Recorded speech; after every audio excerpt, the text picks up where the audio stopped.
ನಮಸ್ಕಾರ ವೀಕ್ಷಕರೇ, ನಾನು ನಿಮ್ಮ ಸಂತೋಷ್ ಬಡ್ಕಂಬಿ. ಇವತ್ತು ವಿಶೇಷವಾಗಿ ಜನಸಾಮಾನ್ಯರಿಗಾಗಿ ಕಾನೂನಿನ ಮಾಹಿತಿ, ಅದರಲ್ಲಿ ವಿಶೇಷವಾಗಿ ಉಚಿತವಾಗಿ ಜನಸಾಮಾನ್ಯರಿಗೆ ಕಾನೂನಿನ ಮಾಹಿತಿಯನ್ನ ಹೇಳಿಕೆ ಅಂದ್ರೆ ಯಾವ ರೀತಿಯಾಗಿರ್ತಕ್ಕಂಥ ಕಾನೂನಿನ ಸೇವೆಗಳನ್ನ ಕೊಡ್ತಾ ಇದ್ದೀವಿ.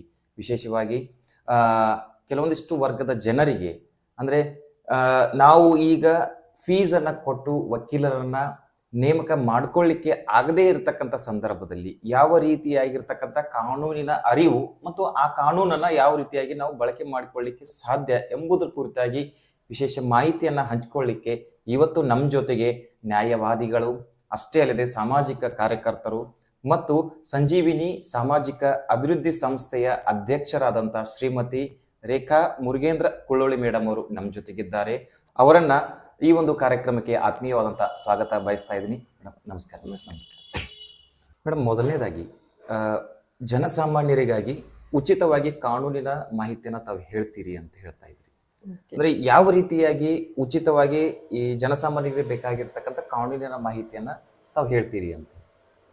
ಮೊದಲನೇದಾಗಿ ಮಹಾತಪಸ್ವಿ ಶ್ರೀ ಶಿವಯೋಗಿಗಳನ್ನ ಮನದಲ್ಲಿ ನೆನೆಯುತ್ತಾ ಹಾಗೂ ನನ್ನ ಆರಾಧ್ಯ ದೈವ ಆದ ಶ್ರೀ ಹೇಮರೆಡ್ಡಿ ಮಲ್ಲಮ್ಮನನ್ನ ಮನದಲ್ಲಿ ನೆನೆಯುತ್ತಾ ನಿಮ್ಮ ಚಲನೆಯ ಮೊದಲು ನಾನು ಶುಭವನ್ನು ಕೋರುತ್ತಾ ಇವತ್ತು ನಿಮ್ಮ ಅಲ್ಪ ಜ್ಞಾನಕ್ಕೆ ಮಹತ್ವವನ್ನು ಕೊಟ್ಟು ಈ ಒಂದು ಸಾಮಾನ್ಯ ಕಾನೂನಿನ ಅರಿವು ಅನ್ನತಕ್ಕಂಥದ್ರ ಬಗ್ಗೆ ಒಂದೆರಡು ಮಾತು ಹೇಳಲು ಅಥವಾ ಜ್ಞಾನದ ಬಗ್ಗೆ ಅರಿವನ್ನು ಮೂಡಿಸಲು ನನ್ನನ್ನು ಸ್ವಾಗತಿಸೋದಕ್ಕೆ ತಮಗೆ ಹೃತ್ಪೂರ್ವಕ ಧನ್ಯವಾದಗಳನ್ನ ಅರ್ಪಿಸುತ್ತಾ, ಅಂದ್ರೆ ಉಚಿತವಾಗಿ ತಾವು ಯಾವ ರೀತಿ ಕಾನೂನಿನ ಅರಿವನ್ನ ಮೂಡಿಸ್ತಾ ಇದ್ದೀರಿ? ಇದು ಉಚಿತ ಕಾನೂನು ಅರಿವು ಅನ್ನತಕ್ಕಂಥದ್ದು ಒಂದು ನಮ್ಮ ಪ್ರಾಧಿಕಾರಗಳು ರಾಷ್ಟ್ರೀಯ ಮಟ್ಟದ ಹಿಡಿದುಕೊಂಡು ತಾಲೂಕಾ ಮಟ್ಟದವರೆಗೆ ನಮ್ಮ ಪ್ರಾಧಿಕಾರಗಳು ಚಾಲೂ ಇವೆ. ರಾಷ್ಟ್ರೀಯ ಮಟ್ಟದೊಳಗ ರಾಷ್ಟ್ರೀಯ ಸೇವಾ ಪ್ರಾಧಿಕಾರ, ರಾಜ್ಯ ಮಟ್ಟದೊಳಗ ರಾಜ್ಯ ಮಟ್ಟದ ಕಾನೂನು ಸೇವಾ ಪ್ರಾಧಿಕಾರ, ತಾಲೂಕು ಮಟ್ಟದಲ್ಲಿ ಅದೇ ರೀತಿಯಾಗಿ ಕಾನೂನು ಸೇವಾ ಸಮಿತಿ ಅಂತ ಹೇಳಿ ನಮ್ಮಲ್ಲಿ ಇರ್ತದ. ಇದರ ಮೂಲಕ ನಾವು ಜನರಿಗೆ ಉಚಿತವಾಗಿ ಕಾನೂನಿನ ಅರಿವು ನೆರವು ಅನ್ನುವಂಥ ಕಾರ್ಯಕ್ರಮಗಳನ್ನು ಹಮ್ಮಿಕೊತಿರ್ತೀವಿ. ಉಚಿತ ಅರಿವು ಮತ್ತು ಕಾನೂನಿನ ನೆರವು ಜನಸಾಮಾನ್ಯರಿಗೆ ಯಾಕೆ ಬೇಕು ಅಂತಂದ್ರೆ, ಈಗ ನಾವು ಯಾವುದೇ ಒಂದು ಮುಂಜಾನೆ ಎದ್ದಾಗಿನ ಹಿಡ್ಕೊಂಡು ರಾತ್ರಿ ಮಲಗುವವರೆಗೂ ನಮಗೆ ಅರಿವು ಇರಬಹುದು ಅಥವಾ ಅರಿವು ಇಲ್ಲದೆ ಇರ್ಬೋದು. ನಾವೇನ್ ಮಾಡ್ತೀವಿ, ಕಾನೂನಿನ ಚೌಕಟ್ಟಿನಲ್ಲೇ ನಮ್ಮ ವ್ಯವಹಾರಗಳನ್ನ ಮಾಡ್ತಾ ಇರ್ತೀವಿ. ಅದು ಈ ಜನಸಾಮಾನ್ಯರಿಗೆ ಗೊತ್ತಿರೋದಿಲ್ಲ. ಆ ಒಂದು ಅರಿವನ್ನ ಮೂಡಿಸೋದು, ಅದನ್ನ ಅರಿವು ಯಾವ ರೀತಿ ಮೂಡಿಸ್ತೀವಪ್ಪ ಅಂತಂದ್ರೆ, ನಾವು ನಮ್ಮ ನ್ಯಾಯಾಲಯದಿಂದ ತಿಂಗಳಿಗೆ 2 ಕಾರ್ಯಕ್ರಮಗಳನ್ನ ಹಳ್ಳಿಗಳಲ್ಲಿ ಹಮ್ಮಿಕೊಳ್ತೀವಿ.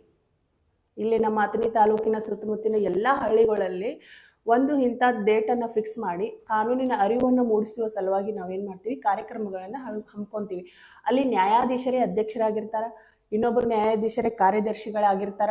ಈ ರೀತಿಯಾಗಿ ಅಲ್ಲಿ ಸೇರ್ತಕ್ಕಂಥ ಜನರಿಗೆ ಈಗ ಒಂದು ಹಳ್ಳಿಯಲ್ಲಿ ಯಾವ ಸಮಸ್ಯೆಯಿಂದ ಯಾವ ಕಾನೂನಿನಿಂದ ಅವರು ಅಂದ್ರೆ ಸಂಕೋಚ ಭಾವನೆ ಇರ್ಬೋದು ಅಥವಾ ಅವರ ಹಕ್ಕುಗಳನ್ನ ಪಡಿಲಿಕ್ಕೆ ಅವರು ಅರ್ಹರು ಇದ್ರೂ ಇಲ್ಲದಂತೆ ಇರುವಂತ ಜನರಿಗೆ ನಾವು ಅಲ್ಲಿ ಏನು ಕೊರತೆ ಇದೆ, ಯಾವ ಕಾನೂನಿನ ಕೊರತೆ ಇದೆ ಅನ್ನೋದನ್ನ ಮೊದಲು ನಾವು ತಿಳ್ಕೊಂಡಿರ್ತೇವೆ.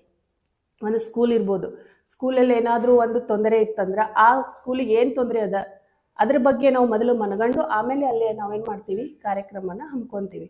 ಅದು ಅರಿವು ಅಂತಂದ್ರೆ ಏನಪ್ಪಾ ಅಂತಂದ್ರೆ ಕಾನೂನಿನ ಜ್ಞಾನವನ್ನ ಅವ್ರಿಗೆ ಸಾಮಾನ್ಯವಾಗಿ ಗೊತ್ತಾಗ್ಬೇಕು. ಮೇಡಮ್, ಈಗ ನೀವು ಹೇಳ್ತಾ ಇದ್ರಿ ಅರಿವು ಮತ್ತು ನೆರವು ಅಂತ ಹೇಳಿ, ನಮ್ಗೆ ಸ್ವಲ್ಪ ಕನ್ಫ್ಯೂಸ್ ಆಗ್ತಾ ಇದೆ. ಅರಿವು ಅಂದ್ರೆ ಯಾವ ರೀತಿ, ಕಾನೂನನ್ನ ಯಾವ ರೀತಿ ಅರಿವು ಮಾಡಿಸ್ತೀವಿ, ಮತ್ತೆ ನೆರವು ಯಾವ ರೀತಿ ಸಿಗುತ್ತೆ? ಅರಿವು ಅಂತಂದ್ರೆ ಜ್ಞಾನ, ಕಾನೂನಿನ ಜ್ಞಾನ ಅಂದ್ರೆ ಈಗ ನೋಡ್ರಿ, ಕಾನೂನು ಅನ್ನೋದು ಒಂದು ಬೆಂಕಿ ಇದ್ದಂಗ. ಅದನ್ನ ನನಗೆ ತಿಳಿದೈತಿಪ್ಪ, ತಿಳಿದ ಮುಟ್ಟೇನಂದ್ರೂ ಸುಡ್ತದ, ತಿಳಿಯಲ್ದ ಮುಟ್ಟೇನಂದ್ರೂ ಸುಡ್ತದ, ಹೌದಲ್ಲ? ಅದನ್ನ ನಾವು ಬೆಂಕಿ ಅದ, ಕಾನೂನು ಅದ ಅಂತೇಳಿ ಜನರಿಗೆ ತಿಳಿಸ್ಬೇಕು. ನಮ್ಮ ಕಾನೂನು ಯಾರು ಇಲ್ಲಿ ಮೇಲಿರ್ಬೋದು, ಕೆಳಜನ ಇರ್ಬೋದು, ಅವ್ರಿಗೆ ಯಾರನ್ನೂ ನೋಡೋದಿಲ್ಲ. ತಪ್ಪೇ. ಶ್ರೀಮಂತ ಇರ್ಬೋದು, ಬಡವನ್ ಇರ್ಬೋದು. ಅದಕ್ಕೆ ಒಬ್ಬರು ಈಗ ನೋಡ್ರಿ, ನನಗೆ ಕಾನೂನು ಗೊತ್ತಿರ್ಲಿಲ್ಲ, ನಾನು ಒಬ್ಬನ ಕೊಲೆ ಮಾಡಿದ್ದೇನೆ ಅನ್ನಕ್ಕೆ ಬರುದಿಲ್ಲ. ಅದಕ್ಕೆ ಅಂಥವ್ರಿಗೆ ಏನ್ ಮಾಡ್ತೀವಿ, ನಾವು ಮುಂಚಿತವಾಗೇನ ಕಾನೂನಿನ ಅರಿವನ್ನ ಮೂಡಿಸ್ತೀವಿ. ಅಂದ್ರೆ ಎಲ್ಲರೂ LLB ಮಾಡಿ ಕಾನೂನನ್ನ ತಿಳ್ಕೊಳಿಕ್ಕಾಗಂಗಿಲ್ಲ.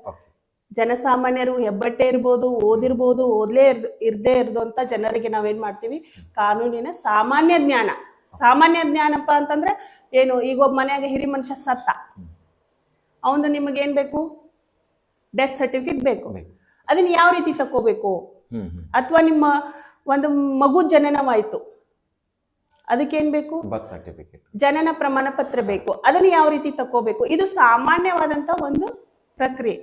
ಈಗ ಹಿರಿ ಮನುಷ್ಯ ಸತ್ತ ಏನಾದ್ರೂ ಒಂದು ಆಸ್ತಿ ಬಿಟ್ಟು ಹೋಗಿರ್ತಾನ, ಅದನ್ನ ನಿಮ್ಮ ಹೆಸರಿಗೆ ಹೆಂಗ್ ಮಾಡ್ಕೋಬೇಕು? ಅದಕ್ಕ ಮರಣ ಪ್ರಮಾಣ ಪತ್ರ ಅತಿ ಅವಶ್ಯಕವಾಗಿರ್ತದ. ಅದನ್ನ ಯಾವ ರೀತಿ ತಕ್ಕೋಬೇಕು? ಈ ರೀತಿ.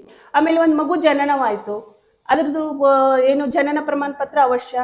ಅದು ಸ್ಕೂಲಿಗೆ ಹಚ್ಬೇಕಾದ್ರ ರೇಷನ್ ಕಾರ್ಡು, ಅದರ ಆಧಾರ್ ಕಾರ್ಡ್ ಮಾಡ್ಲಿಕ್ಕೆ ನಮಗೆ ಅವಶ್ಯವಾಗಿರೋದೇನು? ಜನನ ಪ್ರಮಾಣ ಪತ್ರ. ಇದು ಸಾಮಾನ್ಯ ಜ್ಞಾನ.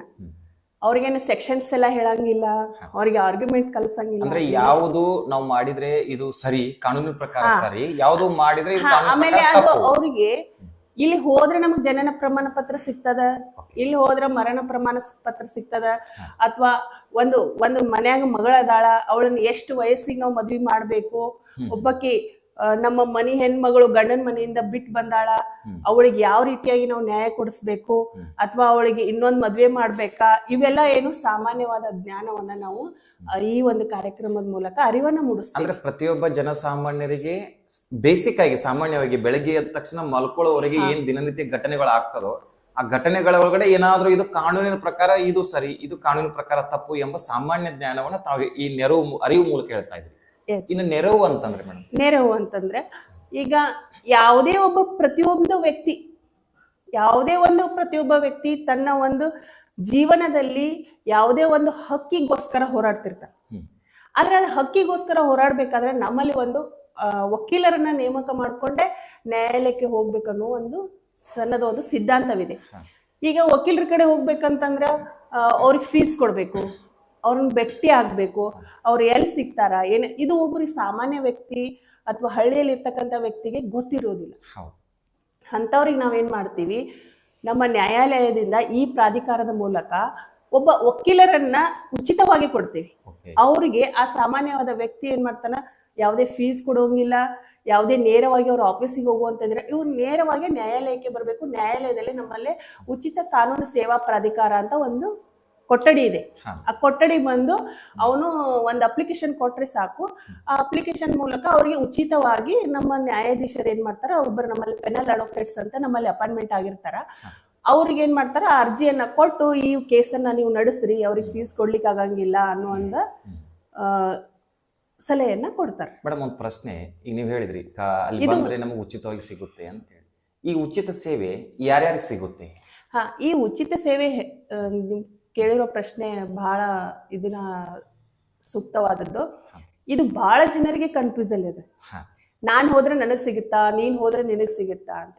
ಈ ಪ್ರಾಧಿಕಾರ ಎಲ್ಲ ಹಳ್ಳಿಗಳಿರ್ತಕ್ಕಂಥ ಜನರ ಒಂದು ಪರಿಸ್ಥಿತಿ ಆಗಿರ್ಬೋದು, ಸಿಟಿಯಲ್ಲಿ ಇರ್ತಕ್ಕಂಥ ಜನರ ಪರಿಸ್ಥಿತಿಯನ್ನ ಮನಗೊಂಡು ನಮ್ಮ ನ್ಯಾಯಾಲಯ ಒಂದು ತೀರ್ಮಾನಕ್ಕೆ ಬಂದು, ಅವಾಗ ಯಾರಿಗೆ ಈ ಸೇವೆಯನ್ನ ನಾವು ಒದಗಿಸ್ಬೇಕು ಅನ್ನೋ ಒಂದು ಪ್ರಶ್ನೆ ಬಂದಾಗ ಆ ಸೇವೆಯನ್ನ ಏನ್ ಮಾಡ್ತಾರ್ರಿ, ಪರಿಶಿಷ್ಟ ಜಾತಿ ಮತ್ತು ಪಂಗಡಕ್ಕೊಳಗಾದವ್ರು, ಆಮೇಲೆ 1 ಲಕ್ಷಕ್ಕಿಂತ ಕಡಿಮೆ ಆದಾಯವನ್ನ ಯಾರು ಹೊಂದಿರ್ತಾರೋ ಅವರಿಗೆ. ಈ 1 ಲಕ್ಷಕ್ಕಿಂತ ಆದಾಯವನ್ನ ನಾವು ಹೆಂಗ್ ತೋರಿಸ್ಬೇಕು? ನಾವು ಸರ್ಟಿಫಿಕೇಟ್ ತರಬೇಕಾ?